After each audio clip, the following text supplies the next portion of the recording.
Have you checked the children?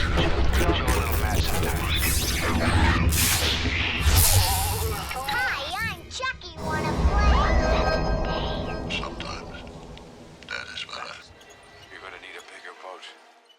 Hey everyone, welcome to the Horror Show. I'm Cecil Laird. And you got Jaime and Fuego here. And we are here to begin the end of our finishing up of the Grudge series reviews. We put out our reviews of the first Grudge as well as the 2020 Grudge, and obviously we were much happier with the first one, but Significantly. this time we are getting on to the Grudge 2. So we'll do this review like we normally do them, which is our overall thoughts, followed by the story, the acting, the effects, all of that good stuff in turn. And I'll say that this one was still okay, but it was starting to get into very samey territory. This Grudge 2 picks up right after where the first Grudge leaves off, Which I did appreciate. yes. The 80s horror fan, you know, the completionist, where you pick up right where the last one left off, definitely does appreciate that in this one.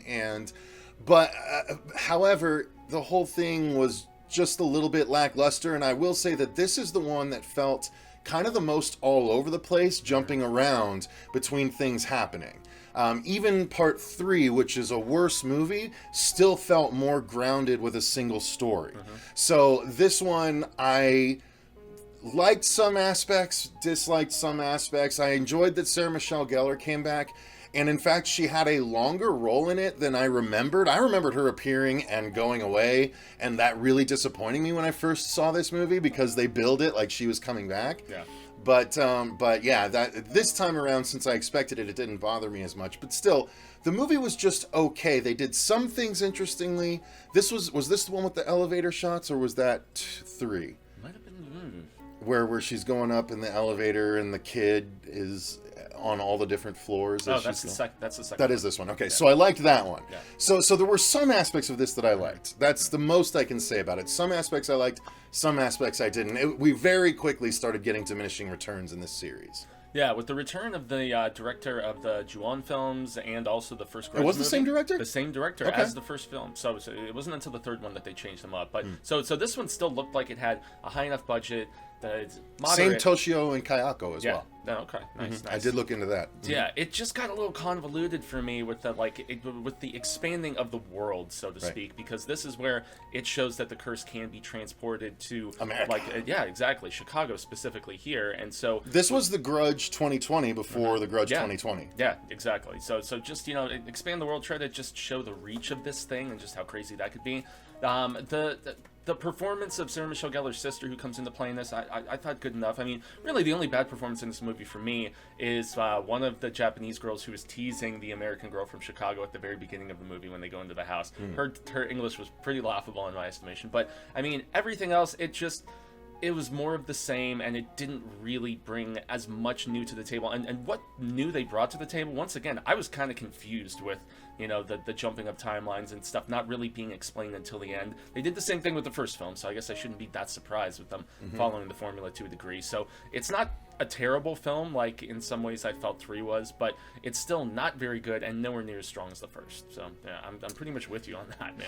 Well, why don't I let you tackle the story, since Yeah. it's fresher for you. I watched it 2 weeks ago. You watched it last week about or a so, week right? ago. Yeah. So Sarah Michelle Gellar has been institutionalized. She is being fingered for the Whoa. She's being pegged for the Whoa. she is in custody. She's being blamed She's for... being blamed, man. Both of my 2 terms were just no bueno. Probably because I think There's of Sarah so many Michelle words that you just... Sarah Michelle Gellar. Anyway. You can't use certain words anymore I because they guess not. just keep getting reappropriated for new It's things. because it's Buffy. Just like hand gestures, right, Fuego? I guess so, yes. I'm not going to do that. So Sarah Michelle Gellar, she's being held in custody, but it's pretty much like she's bordering on being institutionalized because how disturbed she is from the events of the previous film. And her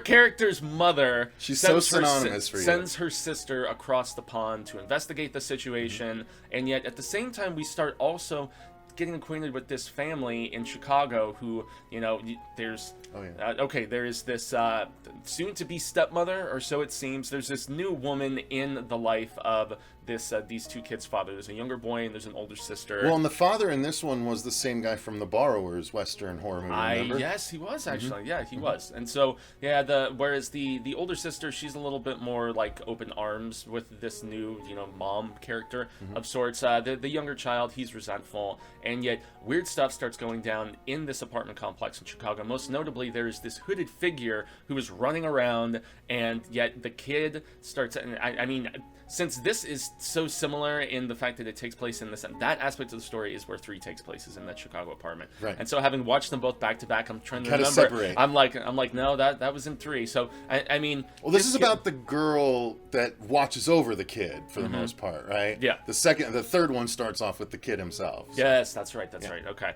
So, essentially we have 3 different times that we're experiencing. At the very beginning of the film is where we have those 3 schoolgirls going into the house, and the new girl is being told of the legend of, this is the most haunted place in all of Japan, and so on and so forth. And so they dare this girl to go in there, felt and they lock very her in the stereotypical closet. Japanese schoolgirl, yes, too. Yeah, wearing the haughty little outfits and everything and stuff. And so there's a blonde American girl. There is a very Japanese girl from Tokyo, and then yes, exactly, very much so of that regard. And then there's our girl from Chicago who plays like a larger part in the back half of the film. Right. But that's where we can't really say too much because so much isn't revealed until later in the film, because there's the 3 different timelines. There's the Sarah Michelle Gellar character timeline. There's the timeline with the girls investigating the home and bringing something out with them, and the separate timeline with the Chicago stuff going on and the splintering family. And so this is where it does get confusing, and there's because they don't have text as big as the screen, like in 2020, where it's like 2004, 2003, 2005. Spoon It's like, feed you. So they're like, we can't confuse them like in the last time we did a sequel to it. Yeah. So I mean, it's as jumpy as it is, and as just jarring as that may be for some people, I still feel like, I mean, it's interesting within its intricacies, I guess. It's funny. So it's interesting in its intricacies, but it almost feels like it's trying too hard in my regard with trying to be clever and trying to reveal things later on. There was some stuff that I saw coming a mile away, and then other things where I was just like, that's convenient yet unexpected. So it's a strong script, but it does just feel jumbled and once again confusing to me. And I feel like I'm a little bit more seasoned at watching things like this, with being a little scatterbrained and whatnot. So I don't know. Did the story, it didn't necessarily improve from the stuff in the second one, although it was nice it followed, like you said, immediately thereafter, and gave some resolution and tied some stuff up. The whole Grudge world is one cohesive world. I do like that about it. Yeah.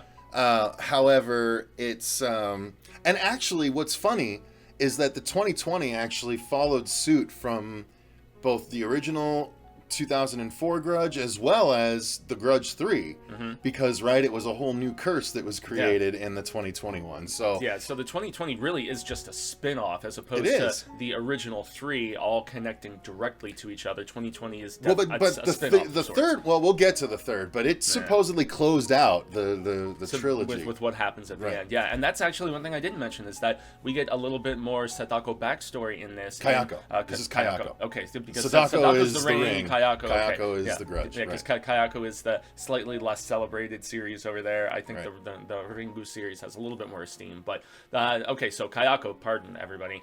We get both some more backstory throwing about out the her. first pitch of that baseball game. They were. So I mean, they're both big enough now. But we meet Kayako's mother, and we find out just some of the reason why she was the way she was. And there's still, they still use those same flashbacks in the like fuzzy black and white that we get in the first film, just to remind the context of, okay, the child being drowned, and the murder suicide and all that different stuff. So we do get those callbacks and stuff. And I mean, it does develop the universe, even with the original like monster, ghost, whatever you want to call her, a little bit more as well, which is interesting. And just how there was some abuse from the mother, and the mother was like, I guess the equivalent of I mean, I can't remember the Japanese term, but she basically was almost like an exorcist of sorts. She was taking demons out of other people, but then remember, she was putting them like into her daughter. So no wonder she's one specific turned out all messed up. So yeah. So they tried to give it a reason for the curse. And so, you respect the attempt, but the origin didn't really make sense to me. But again, we're not familiar with Japanese culture and maybe how it ties into their, True. maybe feeding the evil spirit to a young innocent will destroy the spirit as opposed to letting it. But I guess the repeated feedings is what made her overflow with evil or something. Who knows? We don't know the culture. Or it just took its toll. Maybe over weird time, to us, but it might not be weird for them. Yeah. But again, this is the American side. So. Yeah, I still felt the mythology was strong enough in the fact that, it's pretty transcultural in the fact that residual evil energy from a murder or from a death in a nasty fashion or whatever. We talk about here in America all the time of the fact that, okay, that house had all these murders in it, or there was this person, there's a residual spiritual presence that remains that if it has negativity surrounding it, it makes sense for evil to be there. And that's what the whole Grudge just mythology is based around. And I think that's pretty, transcendent in that regard. Here to try to go into additional explanation, I don't know if it worked as well. So, right. Yeah. How about the acting, Fuego? In my estimation, again, Decent. Sarah Michelle, it was decent, right? Yeah. There was nothing to write home about. There was no one that really pulled you out of the story necessarily. Even the kid. I thought the kid was he was pretty actually. good, yeah. Sarah Michelle did a good job. Everyone else was serviceable to good. Her sister's okay. The mom is a little over the top. True. A little over the top, angry, but, but... You were supposed to go and get her and bring her back. Yeah, God, whatever. Way over the top, but the actors were okay for the most part. So, I don't know. Not much to talk about there. Yeah, the family dynamic in Chicago was the one where I definitely, like the brooding distrust of the father with his new lady, and he's just like, where were you? So on and so forth. You turned your cell phone off and all this stuff. Like, I could feel it coming from him. I thought he was good as the anger, urge to kill, rising. Yeah, no, I agree with you on that. He was good. So, effects-wise, what did you think? And once again, with a similar... Actually, they had a little bit more of a budget for this one because of the fact that the previous one was as successful as it was. So, there was some new little, I don't know, tricks of the camera. The makeup looked the tiniest bit better. Once again, it's even watching the unrated versions of both the first and the second one, it's still not a very gore or blood heavy series. It's just not its thing, which is why even when they went R-rated with this 2021, it's still where it had a little bit more blood. It still wasn't an abundance aside from the Lin Shaye scene that's in the trailer with the fingers. So I don't know. It's just. There's just so many, encounters with the ghost and then the quick cutaway. It's more about just being creepy and eerie than it is about, the payoff of sorts. And so, once again, I think Takashi has a very just sharp eye for, directing. I love his camera movement. I liked his shot selection. He does the same thing in the previous one with, weird, almost, POV stuff, through, the wood that's up on the balcony of, the homes and stuff like that. And some of these upper perspective shots. He has a cool eye for just the type of camera angles he likes to go with. I thought that was cool. And so... The house which is now burned. Yeah. As far as the effects go, I will say that this one started to lose its...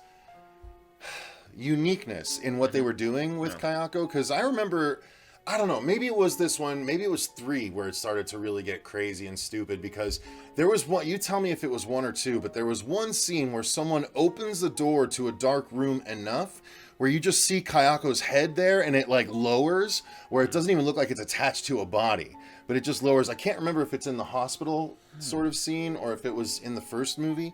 Nonetheless, I think that we started to get less interesting when we got to the effects in this one. Yeah. They weren't quite as creative. It was just a lot of repeat sort of things. It was still the same janky movements as Kayako was moving. At least in 3 they had the direct-to-video budget, and it's understandable. Whereas this one had way more money to play with, and I don't know. There was just less of a scare factor for sure in this one. There's and a lack of explanation for some of the just how things are going on. People's bodies just straight up disappearing.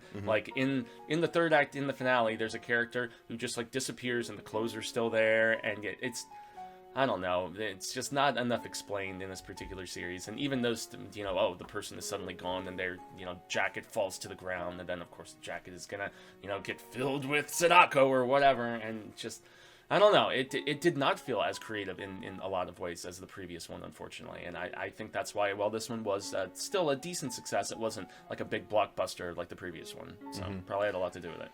So, yeah, I don't know. Sound design, we got a lot more of the... Yeah, you know? more of that in the second one, actually, I think, than in the first one. Yeah, you I know? agree. They started to lean on it more because I think they felt like, oh, people were creeped out by that sound. Yeah. Let's It's use it more and iconic. more. So now it becomes, the Jaws theme song, where you Yeah. hear it anytime she's calling approaching card. someone. So I don't know. It's okay. Score, nothing super memorable. Yeah, no, nothing really super memorable. So overall, it's just kind of a okay experience. It's not quite bad yet, but it's definitely not as good as the first one was. No, not even close in my estimation. So yeah. Sorry. There you go, guys. Why don't you let us know in the comments down below if you remember The Grudge 2 or if you watched it recently in preparation for the new movie. Let us know what your thoughts are in those comments. While you're down there, click the link in the description box to become a patron if you want to actually tell us movies to review and other good stuff like that. If you enjoyed the video, click the like button and subscribe. Click the notification bell to make sure you don't miss our other reviews and episodes going forward. We are doing a review of The Grudge 3 after this. Actually, as we record this, we're about to do a live stream of our commentary for Jaws. So if you want to make sure you don't miss that, the notification bell will help that. But that's it, you guys. Thanks very much for watching. Until next time, I've been Cecil Laird. And gracias a Jaime Fuego. And remember, stay scared. Ciao.